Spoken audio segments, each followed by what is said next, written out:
বীরভূমের সাঁইথিয়া পঞ্চায়েত সমিতিতে এবার অনাস্থা। সাঁইথিয়া পঞ্চায়েত সমিতির তৃণমূলের সভাপতি প্রশান্ত সাধুর বিরুদ্ধে অনাস্থা আনল তৃণমূলেরই সদস্যরা।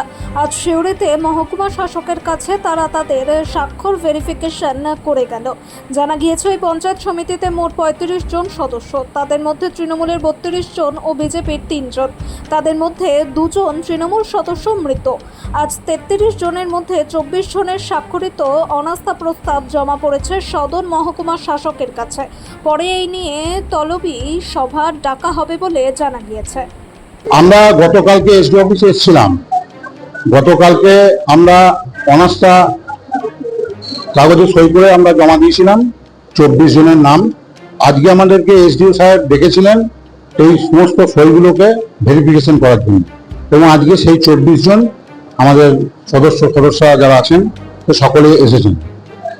আর যেটা অনাস্থা নিয়ে আসা যেটা মূল কারণ, সেটা হচ্ছে গিয়ে আজকে 3 বছর ধরে আজকে যে হারে ওখানে ভ্রষ্টাচার এবং লুটপাট করা, এবং আজকে 4 তারিখের পর ও এলাকা ছাড়া হয়ে গেছে।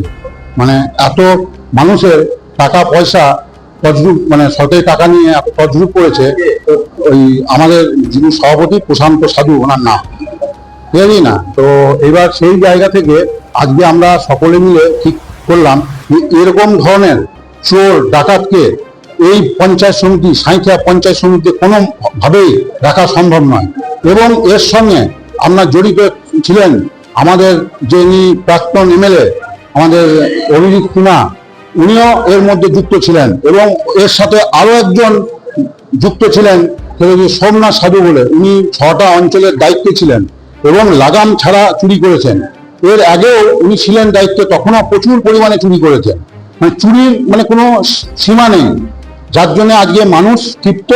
এবং আমাদের যেটা বক্তব্য সেটা হচ্ছে গিয়ে মানুষ যেটা চাবে সেটাই আমরা করতে চাই। আমরা চাই মানুষ আমাদেরকে জনপ্রতিনিধি হিসেবে পাঠিয়েছেন, এবং আমরা যেন সেইভাবে জনপ্রতিনিধির পাশে দাঁড়াতে পারি এবং মানুষের উন্নয়নমূলক কাজ করতে পারি। এটাই হচ্ছে আমাদের মূল লক্ষ্য। সেই কারণের জন্য আজকে আমরা সকলেই মিলিত হয়ে 24 জন আজকে আমরা এই জায়গায় এসে আমরা পৌঁছেছি। আমাদের টোটাল মেম্বার আছে 35 জন, তার মধ্যে 2 জন মারা গিয়েছেন, এখন 33 জন আছেন। হ্যাঁ, আজকে 24 জন এসেছেন। হ্যাঁ,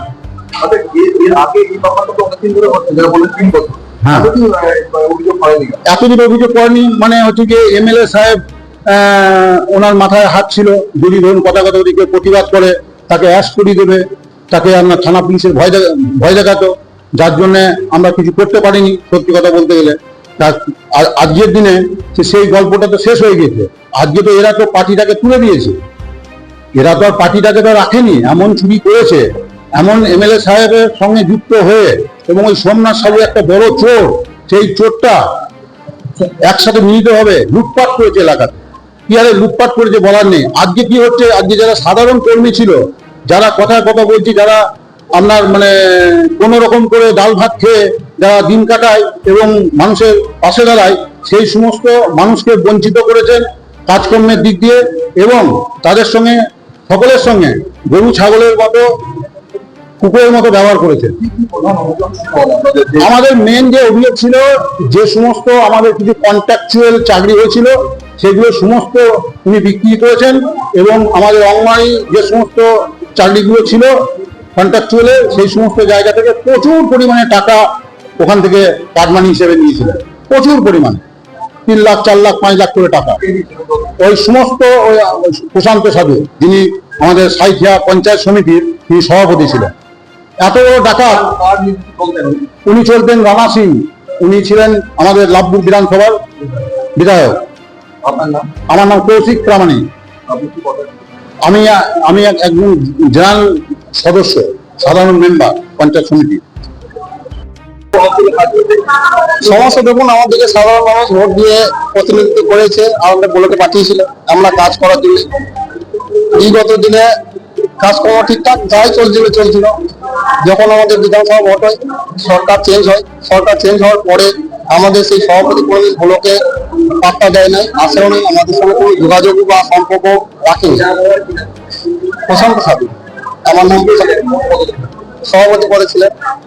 এবার দীর্ঘদিনের সাধারণ মানুষের তো সমস্যা থাকতেই পারে, ওগুলোকে দীর্ঘদিন ধরে কাজকর্ম টোটালি বন্ধ, তাই আমরা নতুন করে সভাপতি যাতে আবার গঠন হয় সেই জন্য আমাদের আনাজটা আনা, যাতে সাধারণ মানুষ পরিষেবা পায়, দীর্ঘদিন ধরে যারা বঞ্চিত ছিল তারাও যেন পরিষেবা পায়, এই জন্যই আমাদের আজকে এই জায়গাতে বসানো। 24 জন আমরা আনাজটার পক্ষে আছি।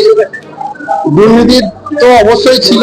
হ্যাঁ, আমাদের যে যিনি সভাপতি ছিলেন ওনার বাড়ি থেকে একটি কল পাওয়া গেছে, সেটা আমরা সংবাদ মাধ্যমে দেখেছি। হ্যাঁ, আর দেখুন আমরা আজকে আমরা তৃণমূল পক্ষ থেকে হয়তো মানুষ ভোট দিয়ে জিতিয়েছিল, যখন আমরা একটা জায়গায় আসবো তখন কিন্তু সবারই আমাদের কাছে তৃণমূল কি বিজেপি কি সিপিএম বলে কিছু দেখা করা। আজকে যে যিনি এমএলএ সাহেব হয়েছেন, হয়তো বিজেপির ভোটেই তিনি এমএলএ হয়েছেন, কিন্তু আজকে এমএলএ হওয়ার পরে কিন্তু উনি সবারই, আমাদেরও যেমন তৃণমূলের পক্ষে আছে, বিজেপির পক্ষে আছে, এবং আমরা তৃণমূলের পক্ষেই আমরা যেহেতু প্রতিনিধি হয়েছিলাম, হ্যাঁ তৃণমূলই ধরতে পারেন। এখন আমরা এই মুহূর্তে এখন এমএলএ সাহেবের হাত ধরেই আমরা কাজ করতে চাই, নতুন এমএলএ সাহেবের হাত ধরেই আমরা আগামী দিনে উন্নয়ন করতে চাই, এটাই আমাদের স্পষ্ট বার্তা।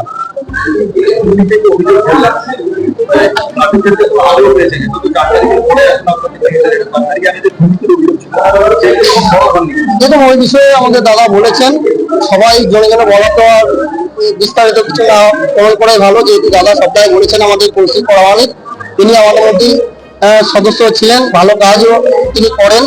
হ্যাঁ, এই দাদার বক্তব্য পরে আর কিছু বলা আমাদের উচিত নয়, যদিও তিনি বলেছেন সবটাই বলেছেন। আমরা চাইছি সুস্থভাবে একটা বডি গঠন হোক, তাতে সভাপতি নির্বাচন হোক, আমরা সেই সভাপতির হাত দিয়েই আগামী দিনে সুন্দর পথ চলার চেষ্টা করবো। প্রশান্ত দাস, আমি জনস্বাস্থ্য কর্মকর্তা।